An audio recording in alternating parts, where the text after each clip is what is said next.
আসসালামু আলাইকুম। আমার নাম মোহাম্মদ রাহুল আহমেদ। আমি বানেশ্বর থেকে আসছিলাম আমার ল্যাপটপটি রিপেয়ার করতে আর কি। তো আমি এর আগে আমার ল্যাপটপটি একটি স্বনামধন্য প্রতিষ্ঠান থেকে নিয়েছিলাম।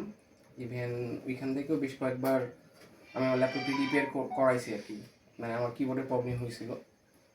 তো আমার গতকালকে আমার ল্যাপটপটি হঠাৎ বন্ধ হয়ে যায়, মানে মাদারবোর্ডের প্রবলেম আর কি।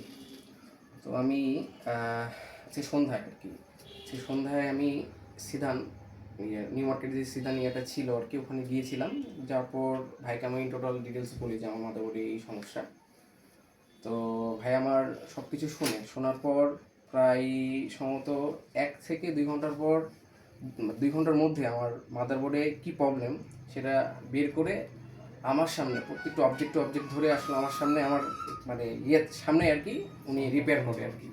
তো যেটা আসলে আমার কাছে মানে একটু আমার কাছে অন্যরকম লেগেছে আর কি। এর আগেও আসলে বেশ কয়েকবার অন্য জায়গায় সার্ভিস করেছি, বাট এরকম টাইপের স্যাটিসফ্যাকশনটা আমি পাইনি আর কি। আসলে আমার সামনে যেভাবে ভাইয়া রিপেয়ার করলো আর কি, আসলে আমাদের মধ্যে একটা ভুল ধারণা থাকে যে আমরা যে প্রতিষ্ঠান থেকেই জিনিসটা কিনি সেই প্রতিষ্ঠান থেকেই ঠিক করব। আসলে এই ভুল ধারণা থেকে আমাদের বের হওয়া উচিত। আসলে যে বোঝা উচিত যে আসলে যেখানে ভালো সার্ভিস হয়, মানে যেখানে সার্ভিসটা দরকার সেখানে যে সার্ভিসটা করা উচিত। তো ধন্যবাদ।